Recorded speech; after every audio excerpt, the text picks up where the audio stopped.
breaking down all the plays and getting you in the action. We've got you covered all season long. Welcome to the BCSN Nation podcast. New year, new host, same great podcast, I hope. Brendan Goforth is now podcast host emeritus, I guess you could say. I'm Mason Lowry, pitching in until they ask me politely but firmly to leave. Justin Feldkamp and Mike Robinson, these guys know what the heck they're doing. Guys, Happy New Year to you both. It's nice to see you again. Any big New Year's resolutions? Anything you really want to accomplish in 2024? Mike, what's yours? Well, you know what? Just to be disciplined and stay locked in on the goals and things that we got in front of us. Well done. You could do that every year, Mike Rob. That's the goal. All right, my resolutions. You got some kids. Yep. I got lots of kids. I'll take you in the Feldkamp household. So my resolutions, sometimes there's a lot of chaos going on, guys, in the household. And sometimes I'll lose my temper because there's so much going on. So my resolution is try to chill out with the kids and just calmly take the next step throughout the day. Well, I want to add in on that. You got them hoops down there in that basement. Oh, yeah, you did see That's the hoops. right. We got a full court in the basement hoops. We're balling in the basement. Yeah, I'm like, don't get dunked on, because if you keep upsetting those kids, they're going to dunk on you sooner or later. They're getting big. You know it, man. They're You got to remind them who's the boss. You can still post them up, swat it away. But yeah, they're 12, 10, 7, and 5, getting it done in the basement. My New Year's resolutions are always things that I know I can accomplish. So all I really want to do this year is read a book, which I've already done, and get a haircut. I know I will do those two things, and I will not be disappointed in myself come the end of the year. Coming up on the BCSN Nation podcast, Season 2, Episode 19, by the way, Sean's Irish Tavern Player of the Week. We're going to get into our State of the Season address for area conferences, high-flying highlights from the holidays. We're going to take a look at our Game of the Week matchup for this coming week, and plenty more. Remember, you can watch new episodes of the BCSN Nation podcast every Wednesday at 4 o'clock right here on BCSN. And hello to those of you watching the debut of this episode. And you can listen on Spotify, Apple Podcasts, Amazon Music, iHeartRadio, and at bcsnnation.com/podcast. And you can follow us on social media so you don't miss any of our great content. It's at BCSN Sports on Facebook, Twitter, X, whatever you want to call it, Instagram, TikTok, and YouTube. Let's dive right into our Sean's Irish Tavern Player of the Week.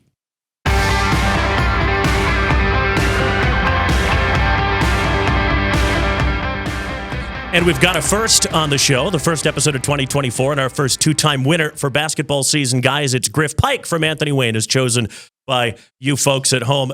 This is a kid who just wins. 28 points in a big win over Bowling Green last Friday night. He does everything like all the Pike kids, really. Yeah. They go about their business. They don't make a lot of noise, but they win and they produce. I just want to know what they feed those kids in that house, because obviously they just, bred athletes, everybody from the boys to the girls to the parents, these guys are super competitive. And Griff, one guy that you just love because he is a very selfless athlete. And if he has to go score, he will. If he has to go rebound, he'll do it. He'll do whatever coach asks you. He's the kind of guy that you want in your program. Absolutely. Yeah. And he had a solid mustache in 2023. It looks like he did a shave. I thought he was going to try to keep it and grow it out. I gave him a B-, but room for growth, literally and figuratively, and I guess he decided to trim it off, but maybe he can continue growing that stash in the new year. But yeah, he's just fantastic, a guy that they can rely upon, and we'll talk about Anthony Wayne coming up later on. They got a big game later this week in the sense that he is their clear-cut go-to guy, and I think to have Anthony Wayne take that next step, they're going to need more than just a singular go-to guy, and that's what Coach Josh Arthur has to work with and try to build up and develop some other guys so everybody's not keen on him. But even with defenses keen on Griff Pike, he still puts up 20-plus points a game. Yeah, 52-51 was the final in that game against Bowling Green. He scores more than half their points. That's not really sustainable long-term. Maybe Anthony Wayne will give us another Sean's Irish Tavern Player of the Week at some point down the line. Let's move into our State of the Conference addresses, and we might as well start with Anthony Wayne's league, the new Northern Lakes League with the two divisions, the Buckeye and the Cardinal. The Buckeye division on the boys' side, it's a two-horse race now between two exceptional basketball teams, both ranked top 10 of the state. Findlay, number 2, Whitmer, number 9. Findlay with a 22-point win over Whitmer right before Christmas. It's going to be, I think, a fascinating fight to the finish with those two. I mean, what are we seeing here from Findlay? We're seeing Ryan Montgomery step up in a huge way, and just dominate. Obviously, Javonte Hill, another kid, these two, and I'm going to go back and say this because I feel like this is needed to say. Sometimes the best basketball players are the kids who play football. So my goal, new resolution to add in here, hoopers, go play football. Be like Ryan. That's all I got to say on that part. Go ahead, Justin, before I go get off the rails. Okay, here. all right. Well, Finley, I think that is the best win of the year thus far, with Finley beating Whitmer. And that was at Whitmer, correct? So yeah. With them and what they've been able to do, and little story here. So Ben Best, one of the seniors on Finley's team, younger brother, playing in a tournament in the Toledo area, same tournament that my son was playing in at different age levels, but he was wearing his Finley varsity jacket. I said, hey, how you doing? Good season thus far.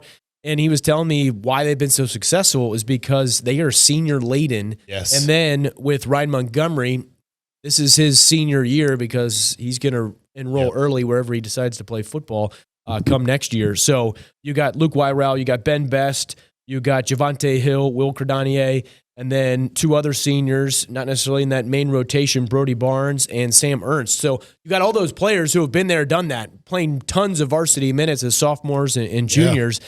And now they're reaping the benefits of all those additional minutes. And I mean, it's rare in the last few years for me to see two Northwest Ohio teams state ranked. We've seen St. John's in recent years, but St. John's is currently not on that top 10.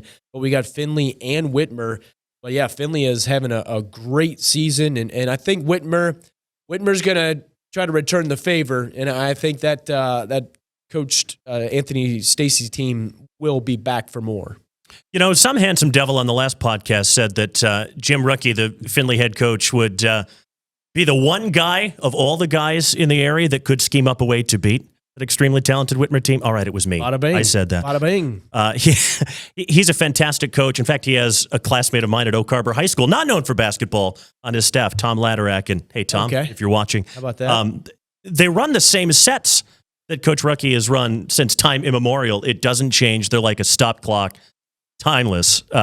He does such a marvelous job with that program. And this group, you take Jake Bishop, an awesome scorer, out of the picture, and they're better maybe. That's pretty remarkable. Yeah, great program down there at Finley. But, for Whitmer, to speak on them, this is a team that's going to be good as the season continues. They got one loss, and obviously, like you called it, it was Finley. A senior-laden team that Justin mentioned, having guys playing varsity, no matter what sport it is for 3+ years, is going to have a huge boost to confidence, no matter your skill level, because you're going to be there and you've been there. So looking forward to seeing what Whitmer can do going forward. I think this is a basketball team that want to make a nice run, but they're going to have to see Finley again. Yeah, and I think Jim Ruckey could be a potential coach of the year within the NLL. Chad Bosselman from Napoleon on the Cardinal Division side. Dennis Springs from Southview, first-year coach there with the Cougars. He could be another candidate there when you're looking at the boys' side. I know we'll get to the girls now. Well, and I just wanted to mention a breakout player in the Cardinal Division. Yep. Jaron Witcher, a sophomore who was not on Southview's radar at all at the end of last season as a freshman. He's come into the starting lineup, and he's averaging almost a double-double, 6'5", crazy athletic. He is a problem. Excited for the Southview Napoleon game on Friday night. That's going to be a lot of fun. And as far as the girls are concerned in the NLL, it's an interesting season because I'm open to having my mind changed on this, but I cannot see anybody in a meaningful way competing with Anthony Wayne or Fremont Ross in the two divisions. What do you guys think? I agree. I mean, I think we knew that at the beginning of the season. I think all the coaches in the NLL divisions knew that was going to be the case just because of all the talent that they brought back. Coaching staff still intact, all of the talent up and down the board, and the fact that so many of those players were young. They were first-team all-NLL players. They're still young. When they were sophomores or juniors, and Destiny Robinson at Fremont Ross, future UT Rocket, with the Bender sisters and the Pike sisters. They're going to be top-tier college-level players as well. So, yeah, it's unfortunate, I guess, for the parity. You always want some parity, but it's not going to happen this year. Yeah, it come down to ball handling, and both of those teams you mentioned, have great ball handlers, calling several games and watching girls basketball closely. If you can't take the ball up and down the court, you can't inbound it, you're going to find yourself in a lot of trouble. And that's what we run into with a lot of teams who end up trying to play against or try to play big boy ball or big girl ball versus Anthony Wayne or Fremont. So it's been kind of an NLL-heavy show so far, and that is going to continue. Time for our Clip of the Week, brought to you by Renewal by Anderson. And I guess, if you want to get technical, it's Clips of the Week, because Javonte Hill, the aforementioned Javonte Hill from Findlay, has given us an awful lot to choose from in these last few weeks. These were two awesome dunks right before Christmas in that win over Whitmer. Guys, which one do you like better? Take a look. I like that one right there. I mean, the athleticism to go from the top of the key to just anticipate the miss and then the left-handed slam. This one's not bad either. I mean, yeah, the alley-oop was okay, but I agree with Justin. That one was just energy, taking the life out of a team. But, we saw him catch the one-hand catch and take it to the house and find his way on ESPN. This kid's a freak athlete. And, again, did he play football? Hoopers. Yes, he Play did. football. Well, and he also had the BCSN Play of the Week, the 𝗦𝗫Ce Top 5 Plays #1 play that we saw a couple nights ago on Sports Nightly. There are above-the-rim athletes, and then there's Javonte Hill. Like, he is proving himself to be a spectacular basketball player, not just a freak of an athlete, but he has so much basketball skill, too, and obviously the ability to read the game, the reaction to as soon as that shot from the corner is taken on the tip dunk, he's at the top of the key, and he is making a beeline for that low block so that he can stuff it back in. That is a really impressive reaction. Got to box out. Tell it to the youngsters. Absolutely. Got to box out. Put your butt into somebody. Got to box out. And Javonte Hill was not boxed out on that play. He's maybe the one thing that Findlay was missing last year was that freak athlete. He only played in a few games before getting hurt.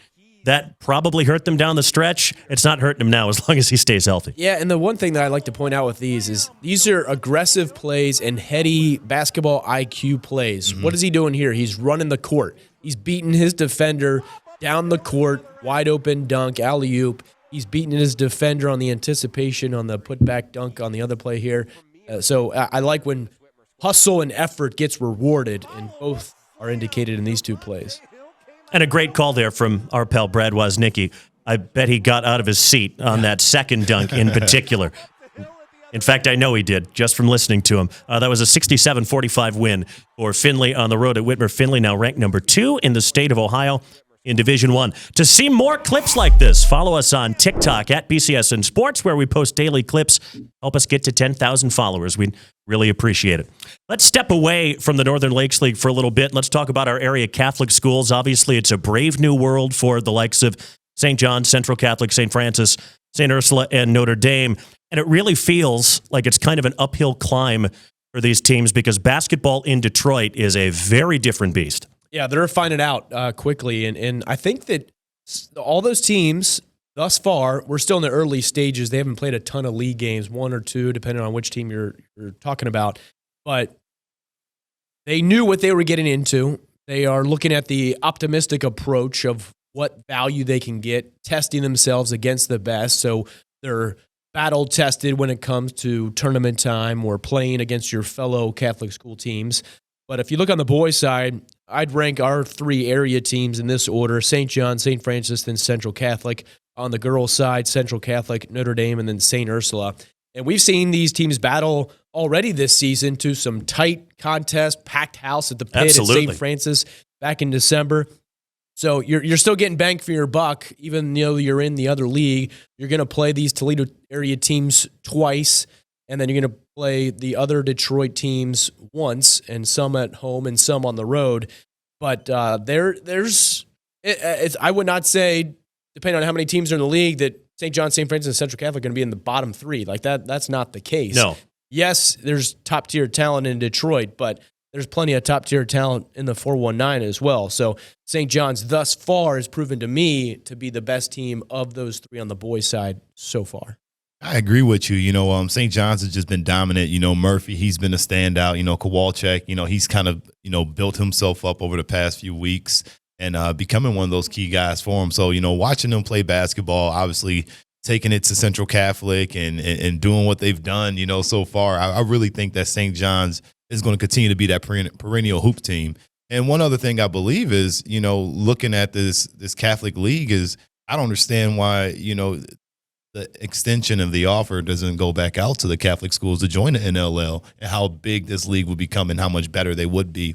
having a St. John Central Catholic because the parity is there in hoops. I mean, we know in football it might be just a little bit different with one team, but with hoops, I think that these teams fit in. I would love to see Ryan Montgomery and those guys play against St. John's week in, week out, St. Francis week in, week out. You know, all these kids grow up going to junior high together. Love to continue to see them play, but the Catholic League is going to make them much better, as we saw in football with Central Catholic going over to the Catholic League, winning that league, and then coming back and winning the state championship.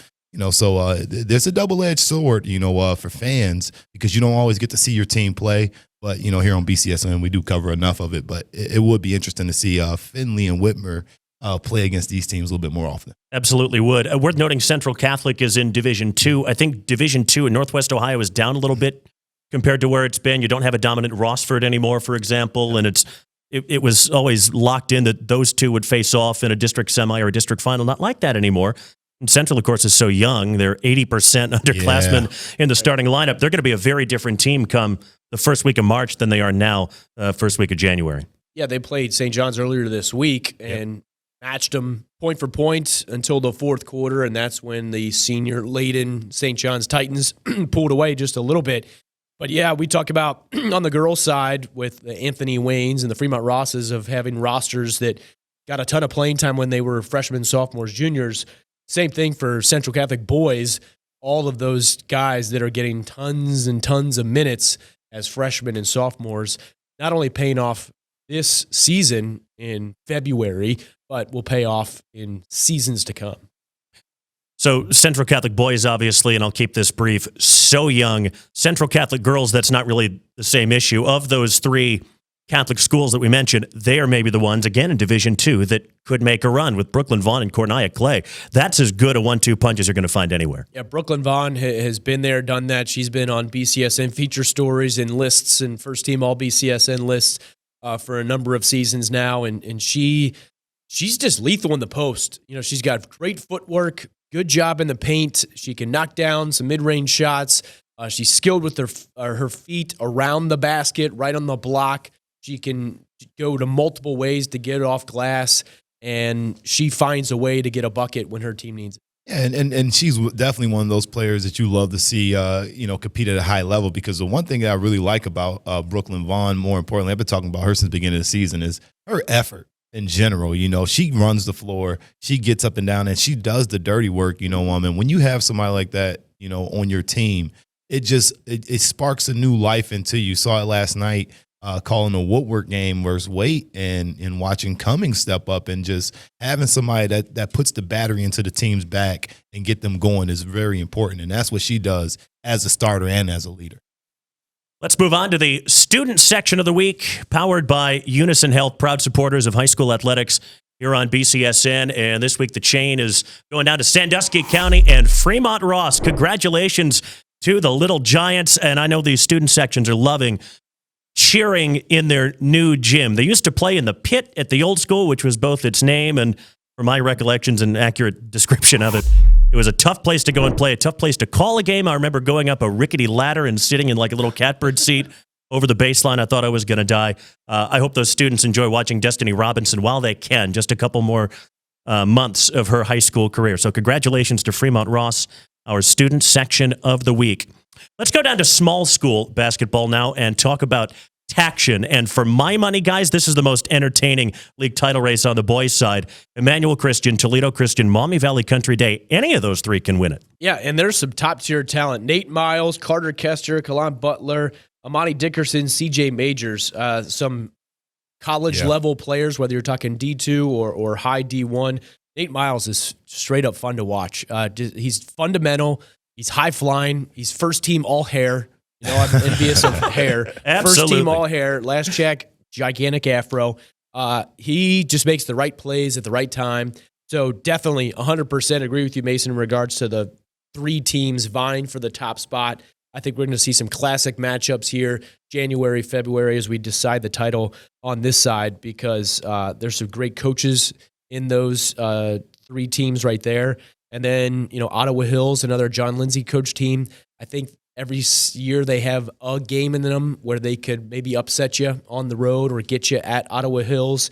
So maybe throw a wrench into it and get a surprise loss for me. What are those three top contenders with EC, Maumee Valley, and TC? Yeah, absolutely. And I'm going with you there. And I like to put my neck out there. I think it's Emmanuel Christian league to lose. I mean, I know that Toledo Christian has always caused some problems and created some upsets. We know what Kessler can do. CJ Major, 1,000-point kind of guy. We know what he's good at. But at the end of the day, I don't know that anybody can keep the pace up with Emmanuel Christian and how well they play, especially down in the stretch. How physical Nate Miles is, you're going to have to step in front of him. You're going to give up a lot of fouls, and then it's going to come down to free throws for that basketball team, in my opinion. Well, and it's so impressive because they are so young. They're a lot like the Central Catholic boys that we just talked about. They've got a couple of freshmen that start. They started junior in the post that didn't play a ton of varsity ball in the past, and Charles Folks, and yet the nature of how they play means they occasionally get a little turnover happy, but they're not a jump shot happy team, which Central Catholic can be at times. Yep. Nate Miles knows how to use his body, man, and he's finishing inside. It's so tough to slow him down. Although I feel like if anybody can do that, maybe Toledo Christian, if they can dictate the tempo when they play, they're going to have something to say about it for sure. Yeah, and one other thing to mention about Emmanuel Christian, the sense of getting tested outside of their conference play. They went on some road trips. They've played some teams at their home gym where they knew that they may win, may lose, but you're going to get value out of it, win or lose. So I think they've passed all those tests, and that's only going to pay dividends against your conference opponent. For sure. Seth Harris in his first year at Emmanuel after moving over from Cardinal Stritch is doing a terrific job with a team that really kind of resembles his personality. He's young and energetic, and his team certainly is that. And they've got one great senior leader in Jalen Brown, who Nate Miles is averaging 30 a game. Jalen Brown's giving him about 20 as well. So it's going to be a really fun next 6 weeks, I think, in the TAC. And on the girls' side, really, it's Toledo Christian and then everybody else. Yeah, Kendall Braden, she was just named earlier this week, one of two from our area of the 723, I think, McDonald's All-American nominees. Kendall Braden from Toledo Christian, Sinai Douglas from Start. Unfortunately, if Sinai does advance, you won't be able to play because of her torn ACL in her knee. But, hats off to Kendall Braden, 1,000 points. She just recently broke the school's all-time scoring list, and she still has a half of a season to go. She, too, will join Destiny Robinson from Fremont Ross as future UT Rockets. But, they've been the queens of the TAC for the past 3, 4, 5, 6 years. Coach Tim Winsink, another coach who goes out and schedules against top-tier opponents. And, they are definitely the cream of the crop. Let's move to the City League briefly, and I kind of got the idea for this episode to do a state of the conference address sort of thing because we talked about the City League in our last episode before Christmas. We asked the question, has anybody declared themselves the front runner in this league? And the answer is the same. Not really. It's still Scott and Rogers and Lima Senior, of course. Scott and Start and Lima Senior, beg your pardon. Rogers probably in that second tier. And on the girls' side, it's still Rogers and Start. It's always Rogers and Start. Well, on the boys' side, big win there for Rogers over Start. Huge win last night for them. And then now you're looking at an opportunity for Scott. I'm looking at Scott to say this is a team that could potentially take out this Lima Senior basketball club. But I would be surprised. If Quincy does not win the City League. I'm just going to say that. I think he's got too much talent, a lot of young talent. We talked about the young talent. They got freshmen that can just ball. They got about 2 or 3 Division I kids, and this is a team that should be a lot better come the second time they play in the City League championship. Yeah, I think Scott, I would agree with you. If I had to pick right now, I think Scott would have a slight edge over Start, in my opinion, of just the two Toledo area teams.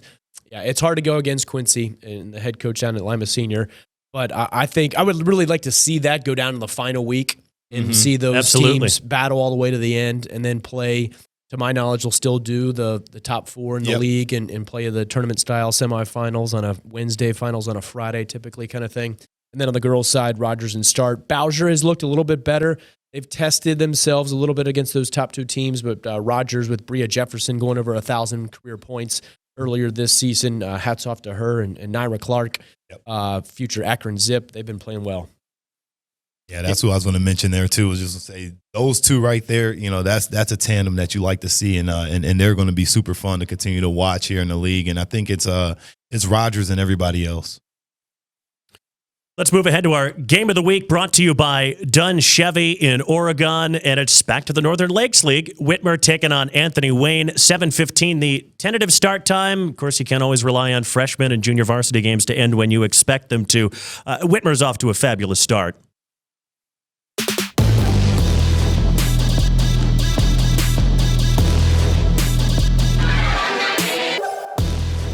As I was saying before, I forgot what the heck I was doing. Whitmer's off to a fabulous start, 9-1 so far. Their margin of victory on average is 25 points per game in the games that they've won. Of course, a 22-point loss to Findlay. And I go back to something that we talked about before Christmas. There are so many guys that can score on this team. Anthony Stacy has a heck of a job on his hands keeping everybody happy in the long run. Yeah, Antoine West, Mekhi Leach, Elijah McLeod, Andre Young. There's four, and that's just the four, probably the top four when it comes to average points per game on their roster. But when you're putting up 20 points per game for Antoine West and just up and down the list, they've gone on the road, beat Lima Senior on the road in an overtime game back in December.